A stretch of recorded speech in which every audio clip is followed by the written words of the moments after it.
자, 이제 성벽이 완공되었습니다. 그러나 느헤미야는 적들에 대한 경계를 늦추지 않았습니다. 그래서 행정제도를 정비하고 성을 견고하게 하고 파수꾼을 세웠습니다.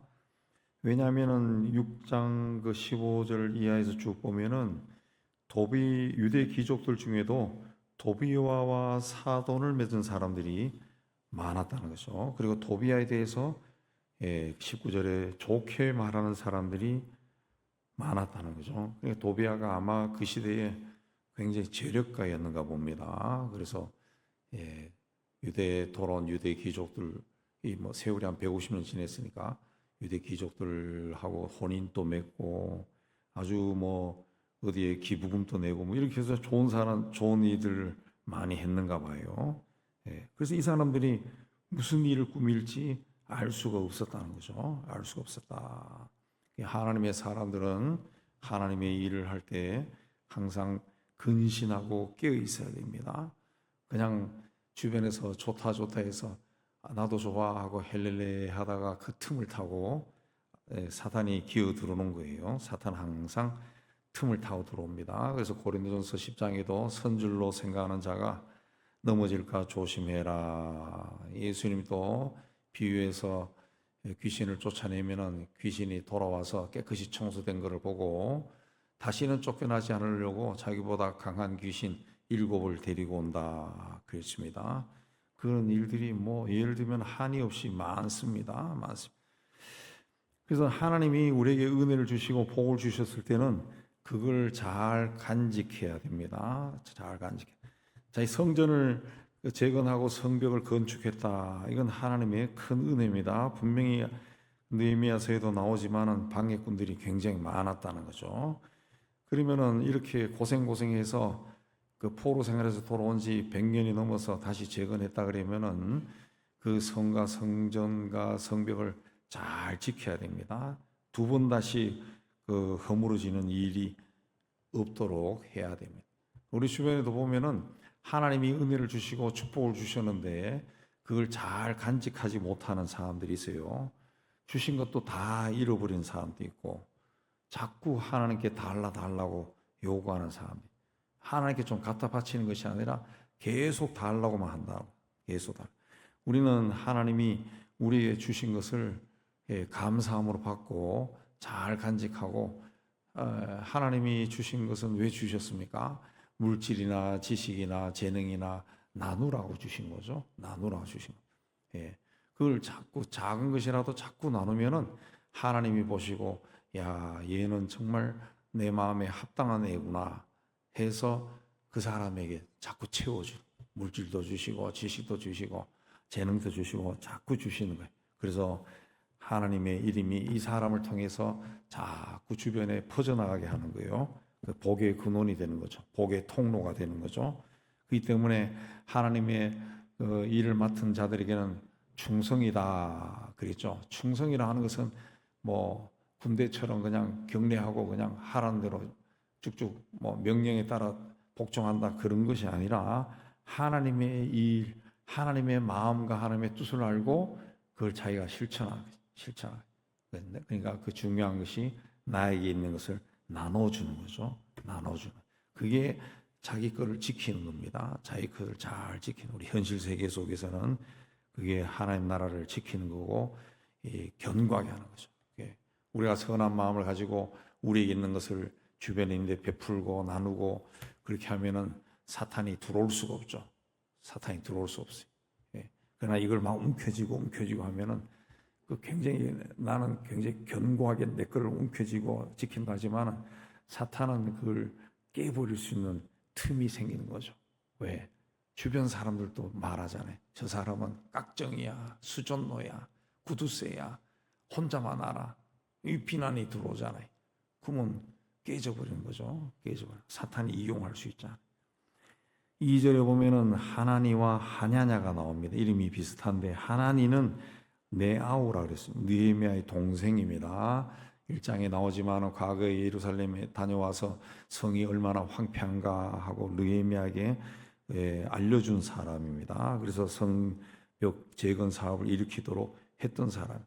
하냐냐는 바사궁의 관원입니다. 관원이고 충성스러운 사람, 하나님을 경외함이 무리 중에서 뛰어난 사람이다.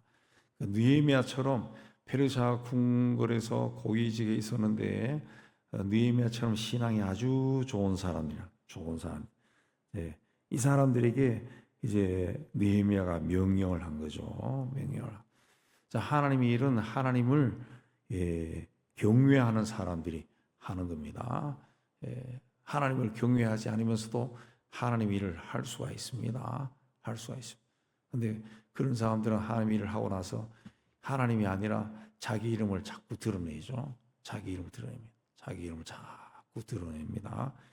그런 것들은 하나님을 경외하는 삶이 아니에요. 그리고 우리 그 한국 교회에 대해서 문제점에 대해서 쭉 써놓은 글들이 보면은 다 그런 우리나라 기독교의 문제 중에 하나가 이 하나님 일을 하는데 하나님의 이름을 높이는 것이 아니라 자기 이름들을 막 높이는 자기 이름, 자기 교회 이름 막 자랑하고 자기 이름 목사가 막 자기 자랑하고 그런 일들이 많다. 그건 하나님을 경외하는 것이 아니고 막 그 하고 싶죠. 목에서 간지간지 막 올라옵니다. 그렇게 하면은 잘 해놓고 고생스럽게 해놓고도 하나님께 영광이 되지도 않고 하나님부터 복을 받지도 못하죠. 자, 두 사람을 임명하고 뭐라 그랬습니까? 해가 높이 뜨기 전에는 성문을 열지 말라. 원래 성문은 새벽에 엽니다. 해가 태양이 올라올 즈음에 여는데 느헤미야는 새벽에 열지 말라 그랬습니다. 왜냐하면은 아직 이렇게 이 적들이 너무 많은 겁니다. 그래서 사람들이 아직 잠자고 있을 때 파수꾼이 문을 잘 열어버리면은 적들이 들어올 수가 있어요. 그래서 해가 높이 뜨기 전에 사람들이 다 일어나서 활동할 때 그때 문을 열어라 그랬습니다. 성벽을 아무리 견고하게 쌓았다 할지라도 문이 열리면은 적들이 들어옵니다. 신앙도 마찬가지입니다. 틈이 있고 문이 열려 있으면은 사탄이 들어옵니다. 적이 들어옵니다. 그러니까 중요한 거죠. 지켜야 돼. 그리고 예루살렘 주민이 각각 자기가 지키는 곳에서 파수하되 자기 집 맞은편을 지키게 했다. 그랬습니다. 했다. 4절에 그 성읍은 광대하고 주민은 적고 가옥은 미처 건축하지 못했다. 성이 파괴됐다가 바벨론에 망할 때 다 파괴됐다가 이제 겨우겨우 이제 사람 살 곳으로 만들어 가는 곳입니다. 근데 그게 너무 넓다는 거죠. 왜 넓다고 하는 이유가 뭡니까? 사람이 너무 적으니까 성이 넓은 거죠. 이 서울시 반개에 이제 800만 명 서울시 이래 산다고 그러는데 여기 한 1000명이 산다고 생각해 봐요. 그럼 굉장히 넓은 곳이 되어버리죠. 사람이 적고 이 성은 광대하다 그랬습니다. 그래서 성이 너무 넓어서 다 지킬 수가 없어요. 그래서 느헤미야가 자기가 지키는 곳에서 파수하되 자기 집 맞은편을 지켜라. 자기 집 맞은편을 지켜라. 자기 집을 지키라는 것과 똑같은 거죠. 우리 앞집까지만 지켜라. 멀리 지키지 말고. 아직 그 초소를 세우고 파수꾼을 세울 그 정도 준비가 안 돼 있습니다. 사람도 없고 재력도 없습니다.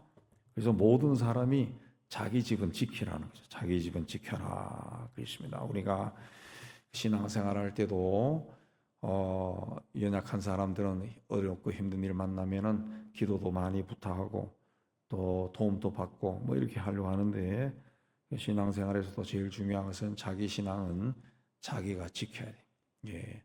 자기가 지켜야 돼. 우리 아버지 어머니가 아무리 열심히 훌륭히 성실하게 신앙생활을 해도 자식들이 똑같지 않습니다.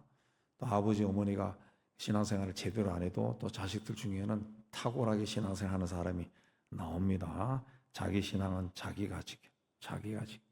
자기 시편에도 내 목소리를 하는 기도를 하나님이 들으신다 그랬습니다. 자기 신앙, 자기가 기도하고 자기 목소리로 기도하고 본인이 성경을 읽고 은혜를 받고 본인이 뭐 기도원도 가고 본인이 좋은 책이 있으면 책도 읽고 그렇게 해야 자기 신앙이 자라나는 거지.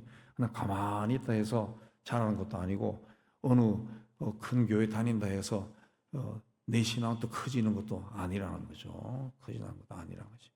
예. 자기 거는 자기가 지키는 겁니다. 이렇게 하고 난 다음에 5절에 내 마음을 하나님이 감동시켜서 이제 인구 조사를 했다 그랬습니다. 하나님이 내 마음을 감동해서 귀족들과 민장은 관리들이죠. 백성을 모아 계보대로 등록하게 하심으로 내가 처음으로 돌아온 자의 계보를 얻었다. 인구 조사를 했다는 거죠.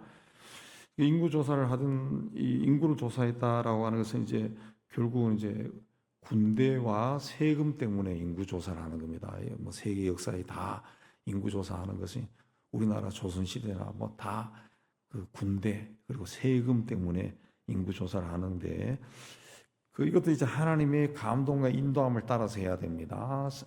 다윗은 그냥 사단의 격동에 따라 인구 조사를 했다가 난리가 난 적이 있어요. 느헤미야가 인구 조사를 한 이유가 뭡니까? 사람이 너무 적다는, 인구가 너무 적다는 거죠. 토론 사람들은 꽤 되는 것 같은데 예루살렘에 사는 사람이 너무 적어요. 그래서 이 하나님의 성을 보호하고 지키기 위해서는 사람들이 있어야 되겠다 해서 포로 생활에서 돌아온 사람들을 다 조사한 겁니다. 다 조사한 거니까 66절에 42,360명이다 그랬습니다. 42,360명이 그 바벨론에서 안정된 생활을 버리고 고국에 돌아온 사람, 항무지나 다름없던 그 고국에 돌아온 사람입니다. 고난이 있다 할지라도 하나님과 함께하는 생활을 택했던 사람. 이 사람들이 이제 성경에 그 이름이 기록이 되어 있습니다. 우리 쭉 읽다 보면은 그 성경에 나오는 이름들이 나와요. 그런 사람 나오면. 이런 사람들은 이제 하나님이 기억한 거죠. 성경에 기억해서 이 3,000년 동안 이 조상들의 이름들이 막 성경에서 사람들이 읽을 때마다 기억한 거죠. 근데 그 61절부터 쭉 내려보면은 계보 중에서 이름을 찾아도 찾지 못해 그 족보에 없는 사람들도 있었다는 거죠. 이 사람들은 이제 유보했다 그랬습니다. 그 유보한 사람들 이름도 나옵니다. 그렇게 해서 그 레위 사람들도 돌아오고 노래한 사람 돌아오고 노비도 돌아오고 그 짐승들도 다 돌아왔다. 이렇게 인구조사하니까 자, 이 나라를 세우자 그런 마음에 70절에 어떤 족장들과 총독들이 이제 그 제물을 막 기증을 한 겁니다. 기증을 하고 일반 백성들도 기증을 하고 그렇게 해서 했다. 73절에 다 자기들의 성읍에 거주하였느니라 그랬습니다. 아마도 이런 일을 통해 가지고 그 느헤미야나 이런 사람들이 예루살렘으로 이주도 시키고 뭐 그런 일들을 많이 했겠죠. 그 일을 해서 이제 나라를 든든히 세워가는 그런 일들을 했다라고 기록이 되어 있습니다. 우리가 이 하나님의 사람으로 살아가고 교회를 중심으로 하나님 일을 할 때 조금 손해 본다 할지라도 이게 하나님의 일이다 그러면은 우리가 헌신해야 돼. 충성해야 됩니다. 그 하나님이 다 기억합니다. 그래서 계시록에 보면은 우리가 훗날 하나님 앞에 갔을 때 우리를 판단할 때 책을 펼쳐보고 우리가 했던 모든 행위가 기록된 책을 펼쳐보면서 상급을 내리고 심판을 한다 그랬습니다. 내가 하는 모든 일들, 생각하는 거, 말하는 거, 행동하는 거 우리 하늘에는 다 기록이 되어 있을 겁니다. 그러므로 이 땅에 사는 동안 성실하고 정직하고 선하고 충성스럽게 우리 살아야 됩니다. 그렇게 할 때 하나님이 주신 은혜가 많이 있을 줄로 믿습니다. 그런 믿음으로 살기를 주의 이름으로 축복합니다.